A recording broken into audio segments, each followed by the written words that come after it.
இந்த படம் ரிலீஸ் ஆகுறதுக்கு முன்னாடி மிகப்பெரிய ஒரு எதிர்பார்ப்பு இருந்தது. அதுக்கு காரணம் வந்து இந்த காம்போ மணிரத்னம் அண்ட் கமல் சாரோட காம்போ தான். அண்ட் நாயகன் படத்துக்கு அப்புறமா வந்து இந்த காம்போ வந்து வருது அப்படிங்கிறதுக்காக நம்ம ரொம்ப ஈகலியாக வந்து வெயிட் பண்ணிட்டு இருந்த ஒரு படம் இது. ஆக்சுவலாக அந்த படத்தோட பாட்டோலும் சரி அண்ட் வந்து ட்ரெய்லரும் சரி எல்லாமே வந்து ஒரு மிகப்பெரிய ஒரு எதிர்பார்ப்பை கிளப்பி இருந்தது. அண்ட் இந்த படம் வந்து எப்படி இருக்க போகுது அப்படிங்கிற மாதிரி.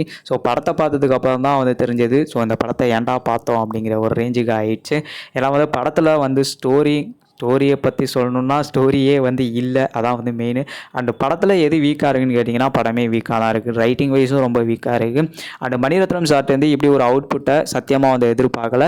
அண்டு வந்து சங்கர் சார் வந்து இப்போ ரீசெண்டாக வந்து எடுத்த இந்தியன் படம் எந்த அளவுக்கு வந்து இருந்திருந்தது அப்படிங்கிறது வந்து நமக்கு நல்லாவே வந்து தெரியும். அதுக்கு கொஞ்சம் கூட வந்து சளைக்காத ஒரு படம் மாதிரி தான் வந்து எனக்கு வந்து பர்சனலாக வந்து ஃபீல் ஆனிச்சு. அண்டு இன்னும் இந்த படத்தை வந்து ரொம்ப சூப்பராகவே வந்து பண்ணியிருந்துருக்கலாம். அண்டு படம் ஃபஸ்ட்டில் வந்து அந்த ஒரு பிளாக் அண்ட் ஒயிட்டில் வந்த போர்ஷன்ஸ் எல்லாமே வந்து நான் படத்தில் வந்து நல்லா இருந்தது. அதுக்கப்புறமா வந்து கதையிலேயும் வந்து ஸ்டஃப் இல்லை. குறிப்பாக வந்து இந்த கதை வந்து என்ன மாதிரியான ஒரு கதை, அந்த கேரக்டர்ஸ்லாம் வந்து என்ன மாதிரியான ஒரு வேலை பார்க்குறாங்க, அவங்க எதுக்காக வந்து சிம்பு சார் வந்து கமல் சாரோட இடத்துக்கு வந்து போட்டி போடுறாரு அப்படிங்கிற மாதிரியான வந்து எந்த ஒரு டீட்டெயிலிங்கே இல்லாமல் ஒரு படத்தை வந்து எடுத்து வச்சுருக்காங்க. அதான் வந்து இந்த படத்தில் வந்து மிகப்பெரிய ஒரு மைனஸாக இருந்ததாக வந்து நான் பார்க்குறேன். அப்புறம் வந்து த்ரிஷாவோட கேரக்டர் அண்ட் த்ரிஷா மேடமோட கேரக்டர் வந்து ரொம்ப வந்து இந்த படத்துக்கு வந்து அன்வான்டான ஒரு கேரக்டர் மாதிரி தான் வந்தது. கமல் சாருக்கு இந்த வயசில் ஒரு அஃபையர் வந்து தேவையா அப்படிங்கிற மாதிரி தான் வந்து படத்தில் வந்து இருந்தது. அண்டு நிறைய சிமிலாரிட்டிஸ் அண்டு மணிரத்னம் சாரோட ப்ரீவியஸ் ஃபிலிம்ஸ் செக்கச்சி வந்த வானம் அண்டு வந்து காட்ஃபாதர் அப்புறம் வந்து நாயகன் படம். இது எல்லாத்தையுமே வந்து இந்த படம் வந்து ஞாபகப்படுத்திக்கிட்டு தான் இருக்குது. பட் அந்த படத்துக்கும் இந்த படத்துக்கும் ஏணி வச்சா கூட வந்து எட்ட முடியாது. ஏன்னா வந்து அந்த படம்லாம் வந்து ஒரு பயங்கரமான ஒரு கிளாசிக்கல் லெவலான ஒரு படம், நாயகன் படம்.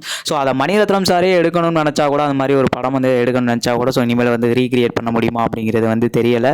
ஏன்னா அப்படி ஒரு மாஸ்டர் பீஸான ஒரு படம். அதனால தான் இந்த காம்போவுக்கு ரொம்ப ஒரு பெரிய ஹைப் இருந்தது அப்படின்னு நினைக்கிறேன். அந்த படத்தில் உள்ள சாங்ஸ் குறிப்பாக வந்து இந்த முத்தமலை சாங்கை வந்து நான் எதிர்பார்த்துக்கிட்டு இருந்தேன். அது படத்தில் இல்லவே இல்லை. அண்ட் வந்து விண்வெளி நாயகன்ட்டு கிளைமேக்ஸில் அந்த ஒரு சாங்கை வந்து போட்டாங்க. அந்த சாங்கை ரொம்ப எதிர்பார்த்த ஒரு பாட்டு தான். பட் ஆனால் அந்த படம் வந்து அந்த பாட்டு வந்து சம்மந்தமே இல்லாமல் வந்து கிளைமேக்ஸில் வந்து ஓடிட்டு இருக்கு. இதெல்லாம் எதுக்கியா பண்ணுறீங்க அப்படிங்கிற மாதிரி தான் வந்து இருந்தது. ஃபைனலாக வந்து இந்த ஒரு தக் லைஃப் படம் ஒரு ரொம்ப பிலோ ஆவரேஜான ஒரு படம் அப்படிங்கிற மாதிரி தான் வந்து எனக்கு வந்து பர்சனலாக ஃபீல் ஆயிருந்தது. இன்கேஸ் வந்து நீங்கள் படத்தை வந்து பார்த்துருந்தீங்க அப்படின்னா உங்களோட தாட்ஸ் என்ன அப்படிங்கிறத வந்து மறக்காமல் கமெண்ட் பாக்ஸில் வந்து கமெண்ட் பண்ணிடுங்க. அண்ட் இதே மாதிரியான இன்னும் நிறைய வீடியோஸில் உங்களை வந்து மீட் பண்ணுறேன். அதுக்கு முன்னாடி நம்ம சேனலை வந்து சப்ஸ்கிரைப் பண்ணாதவங்க சேனலை சப்ஸ்கிரைப் பண்ணிட்டு பக்கத்தில் ஒரு பெல் ஐக்கானை வந்து கிளிக் பண்ணிக்கோங்க. இன்னும் நிறைய வீடியோஸோட உங்களை சந்திக்கிறேன்.